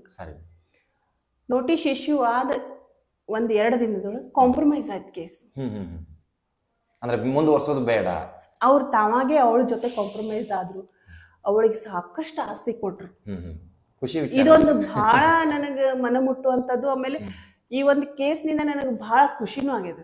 ಅಂದ್ರೆ ಆ ನೊಂದಿರ್ತಕ್ಕಂತ ಹೆಣ್ಮಗಳಿಗೆ ನೀವು ಒಂದು ಅದು ನಾನು ಇದು ಕಾನೂನು ಸೇವಾ ಪ್ರಾಧಿಕಾರದಿಂದನೇ ಮಾಡಿರೋಂತ ಕೆಲಸ. ಅವಳಷ್ಟು ಅಗರ್ಭ ಶ್ರೀಮಂತ ಮನೆತನದವಳು ಇದ್ರು, ಅವಳಿಗೆ ಆಸ್ತಿ ಇದ್ರು, ನಾನು ₹1 ಫೀಸ್ ತಗೊಂಡಿರ್ಲಿಲ್ಲ ಫೈಲ್ ಮಾಡೋರು. ಅವಳು ಕೇಸ್ ಕಾಂಪ್ರಮೈಸ್ ಆಗಿ ಮುಗಿಸಿ ಹೋದ್ಮೇಲೆ ತಾನಾಗೆ ನನಗೆ ಫೀಸ್ ತಂದು ಕೊಟ್ರು. ಇದೊಂದು ನನಗೆ ಬಹಳ ಖುಷಿಯಾದಂತ ವಿಷಯ. ಸರಿ ಮೇಡಮ್, ಅಂದ್ರೆ ಈ ತರ ಸೇವೆನೂ ನಮ್ಮ ಅಥಣಿ ಒಳಗಡೆ ಸಿಗ್ತದ ಅಂತ ಅನ್ಲಿಕ್ಕೆ ತಾವು ಉದಾಹರಣೆ ಎಲ್ಲಾರು ನಾವು ಅದು ಕೇಸ್ ಫೈಲ್ ಮಾಡಿದಾಗ ಆಲ್ಮೋಸ್ಟ್ ಎಲ್ಲಾರು ಅಂದ್ರು, ಇದು ನೀವು ಗೆಲ್ಲಂಗೂ ಇಲ್ಲ, ಇಲ್ಲೇ ಎಲ್ಲಾರು ಅಲ್ಲಿ ರೊಕ್ಕಕ್ಕೆ ಬಾಯ್ ಬಿಡ್ತಾರ, ನೀವ್ ಯಾಕೆ ಕೇಸ್ ಮಾಡಿರಿ, ಆಮೇಲೆ ಅವ್ರದ ಕುಟುಂಬ ಆ ರೀತಿ ಅದ, ಈ ರೀತಿ ಅದ, ಎಲ್ಲಾ ಅಪವಾದಗಳನ್ನು ಬಂದು ಬರ್ಲಿ ನ್ಯಾಯಾಲಯದ ಮುಂದೆ ಏನಾಗ್ತದ. ನನ್ನ ವೃತ್ತಿ ಅದು. ಕೊಲೆ ಮಾಡಿ ನನ್ನ ಪಕ್ಷಗಾರ ಬಂದಾನಂದ್ರು ನಾನು ಸೇವ್ ಮಾಡಿದೆ, ಯಾಕಂದ್ರೆ ನನ್ನ ವೃತ್ತಿ ಅದು. ಅವ್ ಮಾಡೇನ ಬಿಟ್ಟನ ಕೋರ್ಟ್ ಡಿಸಿಷನ್ ಕೊಡ್ತೀನಿ, ಬಟ್ ನನ್ನ ವೃತ್ತಿ ನಾನು ಮಾಡ್ತೀನಿ. ನಮ್ಮ ಹತ್ರ ಬಂದಾರಂದ್ರೆ ನನ್ನ ವೃತ್ತಿ ನಾನು ಮಾಡ್ತೀನಿ. ಅವ್ನ ಪರವಾಗಿ ಸುಳ್ಳು ಹೇಳಾಕ ಕರೆನು ಹೇಳಕ ನಾನು ರೆಡಿ ಇದ್ದೀನಿ. ಆದ್ರೆ ಅದ ನ್ಯಾಯಾಲಯ ವಿಚಾರಣೆ ಆಗ್ತದೆ. ನ್ಯಾಯಾಲಯದವ್ರು ಏನ್ ಡಿಸಿಷನ್ ತಗೋತಾರ ಅದಕ್ಕೆ ನಾನು ತಲೆಬಾಗ್ತೀನಿ. ಉಳ್ಕಿದ್ದು ದೇವ್ರಿಗೆ ಬಿಟ್ಟು ವಿಷಯ.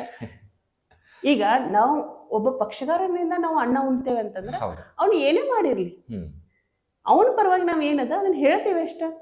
ನ್ಯಾಯಾಲಯ ಏನ್ ಕಣ್ ಮುಚ್ಕೊಂಡು ಕೂತಿರಂಗಿಲ್ಲ. ನ್ಯಾಯಾಲಯ ಅದ್ ಏನ್ ತೀರ್ಮಾನ ಕೊಡ್ತಾ ಅದಕ್ಕೆ ನಾವು ತಲೆಬಾಗ ಇಷ್ಟೇ ನಮ್ದು ಒಂದು. ಇಲ್ಲಿವರೆಗೆ ಸುಮಾರು ದಿನಗಳ ಕಾಲ ತಾವು ಪ್ರಾಧಿಕಾರದ ಓರ್ವ ವ್ಯಕ್ತಿಯಾಗಿ ಸೇವೆ ಸಲ್ಲಿಸ್ತಾ ಇದ್ರಿ. ನಿಜವಾಗ್ಲೂ ಖುಷಿ ಕೊಟ್ಟಿದ್ದಾನ ಪ್ರಾಧಿಕಾರದ ಸೇವೆ ಅಂತೇಳಿ? ಖುಷಿ ಕೊಟ್ಟಿದ್ದೀರಿ. ಈಗ ವಿಶೇಷವಾದ ಅಧಿಕಾರ ಈಗ ನೋಡ್ರಿ, ನಾನು ಬರೇ ವಕೀಲ ವೃತ್ತಿಯನ್ನ ನನ್ನ ದುಡ್ಡಿಗೋಸ್ಕರ ಬರೇ ಬಾಡ್ತಾ ಹೋದ್ರೆ ಅದು ಖುಷಿ ಇಲ್ಲ. ದುಡ್ಡಿನ ಬರ್ತದ ನಾಳೆ ಹೋಗ್ತದೆ. ಬಟ್ ಸಾರ್ವಜನಿಕ ಸೇವೆ ಅನ್ನೋದಿದೆ ಅಲ್ಲ, ಅದು ಬಹಳ ಖುಷಿ ಕೊಡುವಂತ ವಿಷಯ. ಯಾಕಂದ್ರೆ ಈ ಒಂದು ನಾವು ವೃತ್ತಿಯಲ್ಲಿ ಇದ್ಕೊಂಡು ಸಾರ್ವಜನಿಕರಲ್ಲಿ ನಾವು 4 ಮಂದಿ ಜೋಡಿ ನಾವು ಗುರುತಿಸ್ಕೊತೀವಿ, ಅವ್ರ ಪ್ರಾಬ್ಲಮ್ ಅನ್ನ ನಾವು ಸಾಲ್ವ್ ಮಾಡ್ತೀವಿ ಅಂತಂದ್ರೆ ಅದು ನಮಗ್ ಬಹಳ ಹೆಮ್ಮೆಯ ಆಮೇಲೆ ಖುಷಿ ವಿಷಯ. ಈಗ ನೋಡ್ರಿ, ಎಲ್ಲೇ ಹೋದ್ರು ಮೇಡಮ್ ಅವ್ರು ಬಂದಾರ, ಇದನ್ನ ನಾನು ಬರೀ ಮನೆಯಲ್ಲಿ ಕುಂತ್ರ ಅಥವಾ ದುಡ್ಡಿಗೋಸ್ಕರ ವಕೀಲಿಕೆ ಮಾಡಿದ್ರ ಗೊತ್ತಾಗೋದಿಲ್ಲ. ನೀವ್ ಅಂತೀರಿ ಅವ್ರ ರೊಕ್ಕ ಕೊಡಲ್ಲ, ಕೆಲಸ ಮಾಡಲ್ಲ ಬಿಡ್ರಿ, ಅವ್ರ ಕಡೆ ಯಾರು ಹೋಗ್ತಾರ. ಈಗ ಒಬ್ರು ನಮ್ಮ ಪಕ್ಷ ಮೇಡಮ್ ನಂದು ಈ ಸಮಸ್ಯೆ ಇದೆ, ಇದು ಸಾಲ್ವ್ ಮಾಡಿ. ಆಯ್ತಪ್ಪ ಮಾಡ್ತೀನಿ, ರೊಕ್ಕ ಯಾವಾಗ ಆಗ್ತದೋ ಆಗ ಕೊಡು. ಹೌದು. ಇದು ನಮ್ದೊಂದು ವೃತ್ತಿ. ಆಮೇಲೆ ಸಾರ್ವಜನಿಕವಾಗಿ ನಾವು ಯಾವತ್ತೂ ದುಡ್ಡಿನ ಅಪೇಕ್ಷೆ ಇಲ್ಲದೆ ಸಾರ್ವಜನಿಕ ನೋಡ್ರಿ, ಈಗ ಒಂದ್ ಸಮಸ್ಯೆ, ಈಗ ಅಲ್ಲಿ ನಮ್ಮ ಮಲಾಬದಿಗೆ ಬಂದ್ರೆ ನಿಮಗ್ ಉದಾಹರಣೆ ಹೇಳಿ, ಈಗ ಅಲ್ಲಿ ಆ ಊರೊಳಗ್ ಕಾಲಿಟ್ರೆ ಸಾಕು, ಮೇಡಮ್ ಅವ್ರು ಬಂದಾರ, ಮೇಡಮ್ ಅವ್ರು ಬಂದಾರ. ಯಾಕಂದ್ರೆ ಸಾರ್ವಜನಿಕವಾದಂತ ಒಂದು ಸಮಸ್ಯೆ ಇತ್ತು, ಸಾಲ್ವ್ ಆಯ್ತು. ಅಲ್ಲಿ ಹೆತ್ತಿಂದ ಗಣ್ಯ ವ್ಯಕ್ತಿಗಳಿಗೆ ಆಗಿರ್ಲಿಲ್ಲ. ಮುಂಚೆ ನನ್ನ ಮುಂದೆ ಬಂದಿರುವಂತ ಒಂದು ಅರ್ಜಿ ಅಂತ ಅಲ್ಲದು, ಅದು ಅರ್ಜಿ ಎಲ್ಲೋ ಸುಮಾರು ಎಷ್ಟೋ ದಿನ ಎಲ್ಲಾ ಕಡೆ ಅಲ್ದಾಡಿ ಬಂದಿತ್ತು. ಆಗದೆ ಇದ್ದದನ್ನ ನೀವು ಬಗೆಹರಿಸಿ. ಅದಕ್ಕೂ ನಾನು ಈ ನಿಮ್ಮ ಚಾನೆಲ್ ಮೂಲಕ ನಾವು ಹೇಳ್ಕೊಳ್ಬೇಕಂದ್ರೆ ಬಿಸಿರೊಟ್ಟಿ ಸಾಹೇಬರಿಗೆ ಧನ್ಯವಾದಗಳನ್ನು ಹೇಳಕ್ ಇಷ್ಟಪಡ್ತೀನಿ. ಯಾಕಂದ್ರೆ ಅಷ್ಟು ಶೀಘ್ರವಾಗಿ ಬಗೆಹರಿಸಕ್ಕೂ ಅದು ಸಾಧ್ಯವಾಗದಂತದ್ದು. ಅವರು ವಿದಿನ್ 2 days ಮಾಡಿದ್ರು ಇದು ಕೆಲಸ. ಓಕೆ ಮೇಡಮ್, ಒಂದಂತರೂ ಇವತ್ತಿನ ಸಂದರ್ಶನದ ಮೂಲಕ ಅರಿವಾಯ್ತು, ಯಾರಿಗೆ ಸಂತ್ರಸ್ತರಂತ ಇದ್ದಾರೋ, ಸಮಸ್ಯೆ ಇದೇನೋ, ಖಾಸಗಿಯಾಗಿ ವಕೀಲರನ್ನ ಶುಲ್ಕ ಕೊಡ್ಲಿಕ್ಕೆ ಸಾಧ್ಯ ಇಲ್ಲನೋ, ಅಥವಾ ನಾವು ಪರಿಶಿಷ್ಟ ಪಂಗಡಕ್ಕೆ ಸಮುದಾಯಕ್ಕೆ ಸೇರಿದವರಾಗಿದ್ದೀವಿ, ಅಥವಾ ಮಹಿಳೆಯರಿದ್ದೀವೋ, ಅಥವಾ ಮಕ್ಕಳು, ಇವರೆಲ್ಲರಿಗೂ ತಾವು ತಮ್ಮ ಪ್ರಾಧಿಕಾರದ ಮೂಲಕ ಉಚಿತವಾಗಿ ಜನಸಾಮಾನ್ಯರಿಗೆ ಕಾನೂನಿನ ಅರಿವು ಮತ್ತು ನೆರವು ಎರಡೂ ಕೆಲಸಗಳನ್ನ ಕೊಡ್ತಾ ಇದ್ರಿ. ಹಾಗೆ ಅತನಿ ಒಳಗಡೆ ಏನೇ ಸಮಸ್ಯೆಗಳು ಇದ್ರೂ ಕೂಡ ಈ ಸೇವೆಯನ್ನ ಪಡಿಬೇಕಾಗಂದ್ರೂ ಕೂಡ ಅತನಿ ಕೋರ್ಟಿಗೆ ಎಂಟ್ರಿ ಆದ ತಕ್ಷಣ ತಾವು ತಮ್ಮ ಕಾರ್ಯಾಲಯ ನಿರಂತರವಾಗಿ ಪ್ರಾರಂಭ ಇದ್ದೇ ಇರುತ್ತೆ, ಸಹಾಯ ಮಾಡೇ ಮಾಡ್ತೀವಿ ಅಂತ ತಾವು ಇಲ್ಲಿವರೆಗೆ ಹೇಳ್ತಾ ಇದ್ವಿ. ಅಂದ್ರೆ ಇಷ್ಟೆಲ್ಲ ಉಚಿತವಾಗಿಯೂ ಸಿಗ್ತಕ್ಕಂಥ ಸೇವೆಗಳನ್ನ ಈ ಸಂದರ್ಶನ ನೋಡ್ತಕ್ಕಂಥ ಜನರು ಎಲ್ರಿಗೂ ತಿಳಿಸಿಕೊಟ್ಟು ಅತಿ ಹೆಚ್ಚಿನ ಜನರಿಗೆ ಈ ರೀತಿ ವ್ಯವಸ್ಥೆ ನಮ್ಮ ಕಾನೂನಿನ ಒಳಗಡೆ ಇದೆ, ಇದನ್ನ ನಾವೆಲ್ಲ ಪಡ್ಕೊಳ್ಬಹುದು ಅಂತೇಳಿ ಎಲ್ರಿಗೂ ಅರಿವಾಗ್ಲಿ. ತಾವೆಷ್ಟೋ ಕೇಸ್ಗಳನ್ನ ದಾಖಲಿಸಿ ಅವರಿಗೆ ನ್ಯಾಯವನ್ನ ಕೂಡ ಕೊಡಿಸಿದ್ರಿ. ಅಷ್ಟೇ ಇಲ್ಲದೆ ನಾನು ಏನ್ ಹೇಳ್ತಾ ಇದ್ದೀನಿ ಅಂದ್ರೆ, ತಮಗೆ ಮತ್ತು ತಮ್ಮ ಪ್ರಾಧಿಕಾರಕ್ಕೆ ನಮ್ಮ ಎಲ್ಲ ವೀಕ್ಷಕರ ಪರವಾಗಿ ಅಭಿನಂದನೆಗಳನ್ನ ಹೇಳ್ತಾ ಇದ್ದೀನಿ. ಇದೇ ರೀತಿಯಾಗಿರ್ತಕ್ಕಂಥ ಉಚಿತ ಸೇವೆ ಮುಂದುವರಿಯಲಿ.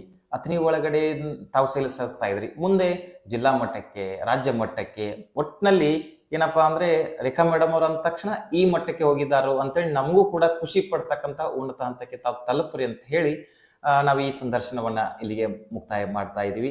ಇಲ್ಲಿವರೆಗೆ ಸಮಯ ಕೊಟ್ಟಿದ್ದಕ್ಕೆ ತಮಗೂ ಕೂಡ ಧನ್ಯವಾದಗಳು. ಧನ್ಯವಾದ.